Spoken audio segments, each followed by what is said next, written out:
আসসালামু আলাইকুম। Master media television পরিবর্তন টকশোতে স্বাগত জানাই। সাথে আছি আমি স্মৃতি আক্তার। আজ বর্তমান শিক্ষা ব্যবস্থা নিয়ে আজকে আমাদের এই টকশো। আমরা এই বিষয়গুলো নিয়ে আজকের জানবো। আমাদের সাথে আছেন বিশেষ অতিথি আহমদ হোসেন চৌধুরী। জি, কেমন আছেন আপনি? ধন্যবাদ। আলহামদুলিল্লাহ আমি ভালো আছি স্মৃতি আক্তার। অসংখ্য ধন্যবাদ আপনাকে এই মাস্টার মিডিয়ার এই সুন্দর একটি স্টুডিওতে আমাকে আমন্ত্রণ জানানোর জন্য। আহ, জি, আপনি এখানে আসার পর হচ্ছে আমাদের স্টুডিওতে আপনার কেমন লাগছে? হ্যাঁ, আলহামদুলিল্লাহ অনেক ভালো লাগতেছে। আচ্ছা, বর্তমানে শিক্ষা ব্যবস্থা পরিবর্তন নিয়ে আপনার কি মতামত?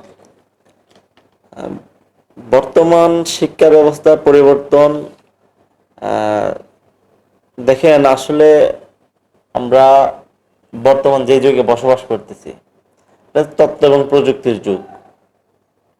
এই সময় এসে আমাদেরকে মানে আগের যে ওই যে মুখস্থ বিদ্যা, হ্যাঁ, সৃজনশীলতা ভুলে গিয়ে মুখস্থ বিদ্যায় মনোযোগী হওয়া বা ওই যে পাঠ্য বই মানে তুতা পাখির মতো পড়া, এগুলা এখন আসলে মানে চলে না। বর্তমান সময়ে আপনার তথ্য এবং প্রযুক্তি নির্ভর এবং জি কর্মমুখী শিক্ষার উপরে গুরুত্ব দেওয়াটা আমি মনে করি সরকারের ওইদিকে নজর দেওয়া উচিত। জি জি। আচ্ছা, মোবাইলে প্রযুক্তির পড়াশোনায় কি প্রকাশ পেলেছে? মানে আমাদের যে বর্তমানে একটা যুগ এসেছে যে মোবাইলের মাধ্যমে আমরা অনেকেই পড়াশোনা করি, এটা কি আপনার মতামত? এটা কি প্রকাশ বলতেছেন না প্রভাব বলতেছেন? প্রকাশ?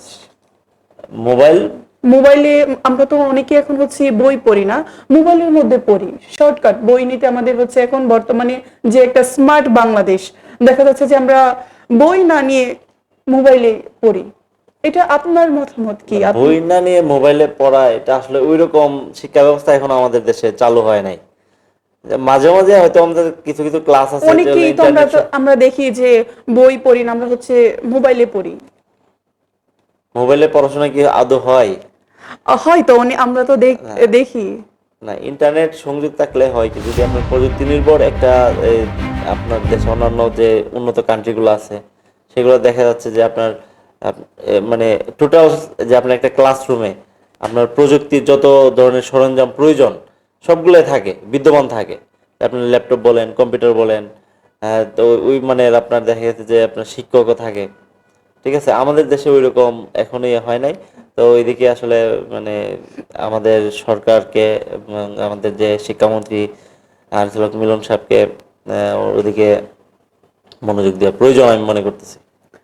জি, আচ্ছা, প্রযুক্তি আমাদের জীবনকে কিভাবে বদলে দিয়েছে? হ্যাঁ, প্রযুক্তি প্রযুক্তি আমাদের জীবনকে কিভাবে বদলে দিয়েছে বলতে গেলে এখন দেখেন যা আছে সবকিছু কিন্তু এখন প্রযুক্তি নির্ভর হয়ে গেছে। আমরা মানুষ এখন সম্পূর্ণরূপে প্রযুক্তির উপরে নির্ভর করে চলতেছে এবং প্রত্যেকটা কাজে আপনার এবং আপনার প্রযুক্তির মাধ্যমে এখন দক্ষতা বৃদ্ধি পায়। আচ্ছা, গ্রাম ও শহরের শিক্ষা ব্যবস্থাটা নিয়ে আপনার কি দেখা যাচ্ছে যে আমাদের গ্রামে যারা পড়াশোনা করি বা আবার হচ্ছে শহরে যারা পড়াশোনা করি, ওইটার মধ্যে কিন্তু একটা পার্থক্য আছে। তো আপনি এটাকে কিভাবে নেবেন? গ্রাম এবং শহরের মধ্যে যে আপনার যে শিক্ষার যে পার্থক্য, সেখানে আমি বলবো যে আপনার অভিভাবকের দায়িত্বশীলতার যে একটা ব্যাপার থাকে। যে গ্রামের যে প্রত্যেকটা মানে পরিবারে দেখা যায় যে আপনার স্টুডেন্ট স্কুলে যাচ্ছে, বাসায় এসে তারা কি আপনার এই যে মানে ক্লাসের পড়াগুলো শেষ করতেছে কিনা, প্রায় বাবা মাই অমনোযোগী বা বেকুয়ালি থাকে, যার কারণে একটু মানে সমস্যা তৈরি হয়। আর শহরে কিন্তু দেখা যাচ্ছে যে একটা বাচ্চা সকালে ঘুম থেকে ওঠার পরে তারকে স্কুলে নিয়ে যাওয়া, তার যে আপনার ক্লাসের পড়াটা বাসায় এসে আবার কমপ্লিট করতেছে কিনা, এগুলোর প্রতি তার বাবা মা যথেষ্ট সচেতন। এই জিনিসগুলো আসলে মানে একটু আপনার প্রত্যেক বাবা মার একটু খেয়াল দেওয়া উচিত। আচ্ছা, বর্তমান শিক্ষা ব্যবস্থায় সবচেয়ে বড় চ্যালেঞ্জ কি? বর্তমান শিক্ষা ব্যবস্থার সবচেয়ে বড় চ্যালেঞ্জ হচ্ছে আপনার আমাদের যে আপনার এই যে তুতা পাখির পড়াটা ওইখান থেকে বের হয়ে আসা এবং কর্মমুখী পলিটেকনিক প্রত্যেকটাতে আপনার কর্মমুখী শিক্ষা থাকবে। তাত্ত্বিক পড়ার পাশাপাশি আমাদের কর্মমুখী শিক্ষা থাকবে। এবং জেনারেল যে একটা একটা আমাদের এমনও সাবজেক্ট আছে যে জেনারেল লাইনে একটা স্টুডেন্ট পড়াশোনা করতেছে, তার লাইফে তার মানে কর্মজীবনে তার ওই সাবজেক্টের মানে কোনো প্রয়োজনই নেই। তো ওই ধরনের সাবজেক্টগুলো মানে ইয়ে করা উচিত, মানে ওইখান থেকে বের করে আসা, মানে যেগুলো প্রয়োজনীয় কর্মমুখী শিক্ষার প্রতি একটু গুরুত্ব দেওয়া উচিত। আচ্ছা, প্রযুক্তি কি মানে পড়াশোনার দিক থেকে এটা কি উন্নতি হচ্ছে? মানে আমরা তো দেখতে পাই অনেকে এখন যে অনেক ডিভাইস হয়েছে, আমরা সবাই দেখা যায় যে ওইটাকে কিভাবে আপনি কিভাবে নেবেন? কোন বিষয়টা, প্রযুক্তির কথা বলছেন? প্রযুক্তির কথা বলছি। প্রযুক্তি তো অবশ্যই ভালো দিক, এটা তো আমাদেরকে মানে বহির্বিশ্বের সাথে আমাদের এটা চ্যালেঞ্জ হিসেবে নেওয়া উচিত। এবং প্রযুক্তি নির্ভরতা এখন মানে প্রত্যেকটা স্টুডেন্টকে আপনার মানে সামনে এগিয়ে রাখে পড়াশোনার ক্ষেত্রে। আচ্ছা, শিক্ষার্থীদের উপর ওই যে পরীক্ষার চাপ কমানোর কি কোনো উপায় আছে? হ্যাঁ, শিক্ষার্থীদের যে পরীক্ষার চাপ কমানোর কথা বলতেছেন, পরীক্ষা তো থাকবেই, লাইফে পরীক্ষা আছে, কিন্তু ওইটার চাপ বলতে আপনার যে অবশ্যই। সৃজনশীলতা নিয়ে আসা উচিত, জি। প্রত্যেকটা সাবজেক্টের উপরে সৃজনশীলতা নিয়ে আসা উচিত।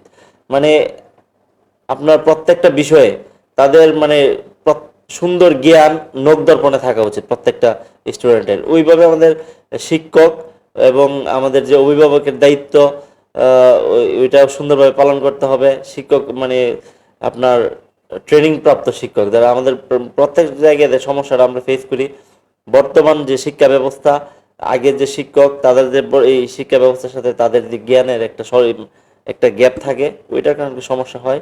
ওইখান থেকে বের হয়ে আপনার মানে ট্রেনিং এর মাধ্যমে শিক্ষকদের শিক্ষিত করার মাধ্যমে এবং আপনার স্টুডেন্টদের মধ্যে কর্মমুখী শিক্ষা ছড়িয়ে দেয়া। আজকের মতো এখানেই শেষ করছি। পরবর্তী কোনো টক শোতে আবারও দেখা হবে। ততক্ষণ সবাই ভালো থাকবেন। আসসালামু আলাইকুম।